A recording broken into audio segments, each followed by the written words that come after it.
당신은 행복해집니다. 온 우주의 기운이 당신을 도와주고 있으니까요. 안녕하세요. 오늘은 여러분과 함께 고대 그리스의 철학자 플라톤이 인간관계와 사생활에 대해 남긴 깊은 지혜를 탐험해 보려고 합니다. 이 이야기는 마치 강물이 흐르듯 자연스럽게 이어질 거예요. 편안히 몸을 기대고 플라톤의 목소리가 여러분의 마음속에 스며들도록 따라와 주세요. 그럼 바로 이야기 시작하도록 하겠습니다. 플라톤은 어느 날 제자들과 산책을 하다가 이렇게 말했습니다. 진정한 친구는 내 영혼의 그림자를 밝혀주는 등불과 같다. 이 말은 인간관계의 본질을 꿰뚫는 통찰이었어요. 우리가 친구를 만나고 사랑하는 이유는 단순히 외로움을 달래기 위함만이 아니에요. 그보다는 서로의 내면을 비추며 더 나은 자신으로 성장하기 위한 거죠. 하지만 플라톤은 여기에 한 가지 조건을 덧붙였습니다. 등불은 너무 가까이 들이대면 눈이 부시다. 관계도 마찬가지다. 젊은 시절 우리는 열정적으로 친구에게 모든 것을 털어놓고 싶어 합니다.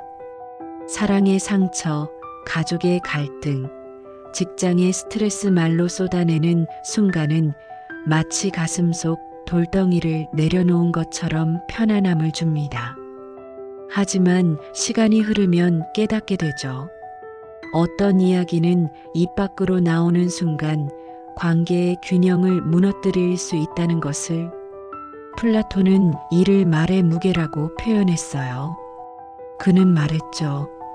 너의 혀끝에 맴도는 말이 상대의 마음에 떨어진다면 그 파장은 영원히 사라지지 않을 것이다. 예를 들어 직장 동료와의 대화를 생각해 보세요. 어느 날 동료가 회사에서의 불만을 속삭이며 당신에게만 털어놓았다고 해요. 그 순간 당신은 그 동료의 신뢰를 받은 것 같아 기쁘기도 하지만 동시에 그 무거운 이야기를 품고 살아가야 하는 부담감이 생깁니다. 플라톤은 이런 상황에서 이렇게 조언합니다. 남의 비밀을 들었다면 그것을 내 영혼의 밀실에 가둬라. 문을 열지 않는 한 그 비밀은 너를 해치지 않을 것이다.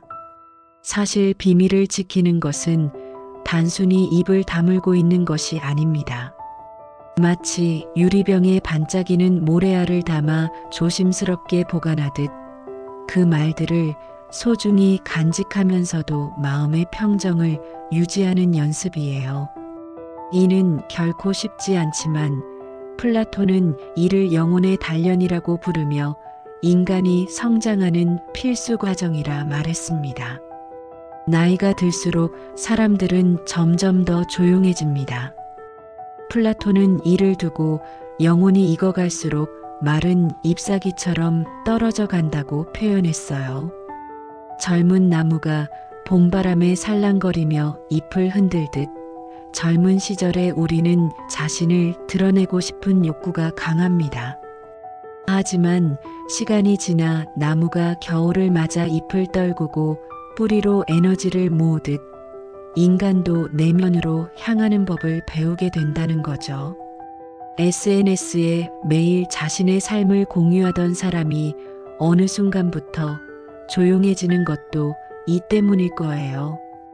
플라톤의 눈에는 이것이 결코 우울함이나 무관심이 아니라 오히려 영혼이 진정한 자리를 찾아가는 과정으로 보였습니다.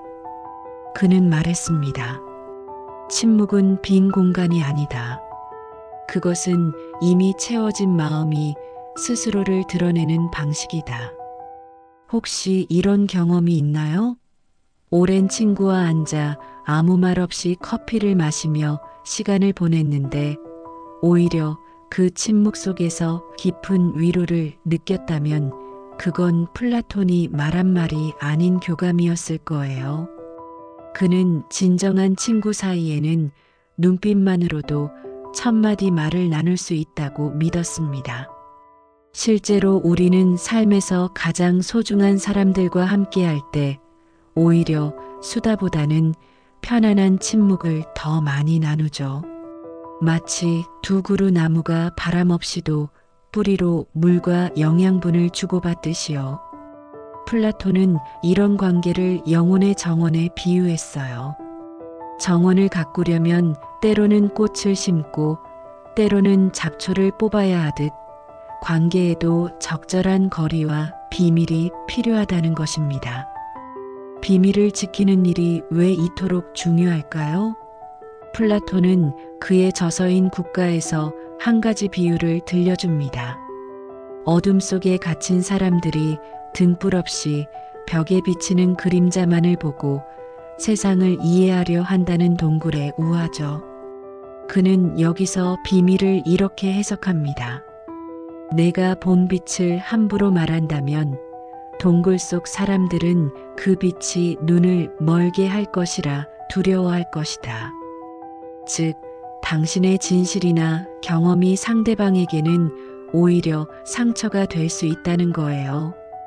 예를 들어, 큰 사랑의 상처를 겪고 극복한 사람이 사랑은 위험해라고 단정 짓는다면 사랑을 시작하려는 친구는 두려움에 사로잡힐 수 있습니다.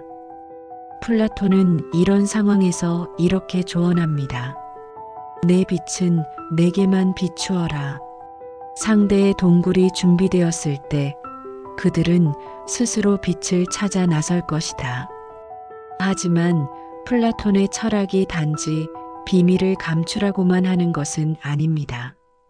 그는 향연에서 사랑의 고백을 통해 영혼이 치유되는 과정을 그리기도 했죠. 여기서 중요한 건 적절한 때입니다.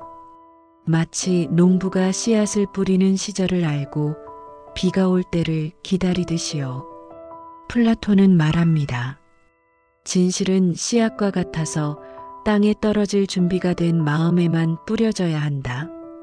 예를 들어 부모님께 어릴 적 상처를 털어놓고 싶다면 그분들이 마음의 문을 열 준비가 되었는지 살펴야 해요. 때로는 그 씨앗이 싹틀 때까지 수십 년을 기다려야 할지도 모릅니다. 하지만 플라톤은 이것이 인내심이 아니라 사랑의 기술이라고 말합니다. 소셜미디어 시대에 플라톤의 지혜는 더욱 빛을 발합니다. 하루 종일 스크린 속에서 타인의 삶을 들여다보며 우리는 자신의 사생활을 노출시키고 많은 모순에 빠집니다. 플라톤이 이 현상을 본다면 이렇게 말하겠죠. 너의 영혼을 시장에 내놓지 말라. 진정한 가치는 거래되지 않는다. 실제로 연구에 따르면 SNS에 과도하게 자신을 노출하는 사람일수록 외로움을 더 많이 느낀다고 해요. 플라톤의 관점에서 보면 이는 당연한 결과입니다. 영혼의 깊이가 얕을수록 표면의 파도에 쉽게 휩쓸리기 마련이죠. 그는 조언합니다. 하루에 1시간은 스크린을 끄고 창가에 앉아 구름이 흘러가는 것을 보라.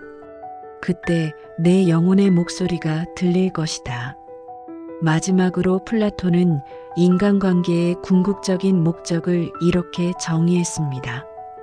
진정한 사랑은 두 영혼이 하나의 진리를 향해 날아가는 것이다.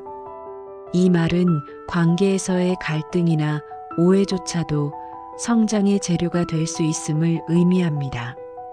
예를 들어 연인과의 다툼이 끝나고 나면 서로에 대해 더 깊이 이해하게 되죠. 마치 폭풍이 지나간 뒤 땅이 더 단단해지듯이요. 플라톤은 이런 과정을 영혼의 연금술이라고 불렀습니다. 상처받은 마음의 나비 고통이라는 불길 속에서 반복적으로 녹고 굳어지다 보면 어느 순간 빛나는 황금으로 변한다는 것이죠. 이제 여러분의 마음속에 플라톤의 목소리가 조용히 스며들고 있나요? 그의 지혜는 2400년이 지난 오늘도 우리에게 말합니다. 내 인생의 책을 펼칠 때 가장 아름다운 페이지는 비밀의 잉크로 쓰여 있을 것이다. 그 비밀들이란 당신이 아무에게도 말하지 않은 꿈일 수도, 용서할 수 없었던 상처일 수도, 혹은 누구와도 나누지 못한 사랑의 고백일 수 있습니다. 하지만 플라톤은 단호하게 말합니다. 그 페이지들을 찢지 말라. 때가 되면 그 잉크가 스며든 종이가 태양을 마주할 때 글씨는 황금빛으로 빛날 것이다. 여러분, 오늘의 이야기 어떠셨나요? 플라톤의 이야기가 여러분의 영혼에 평화의 물결을 일으키길 바랍니다. 그가 전한 지혜를 마음속에 품고 오늘도 조용히 자신의 인생을 가꾸어 가시길 바랍니다.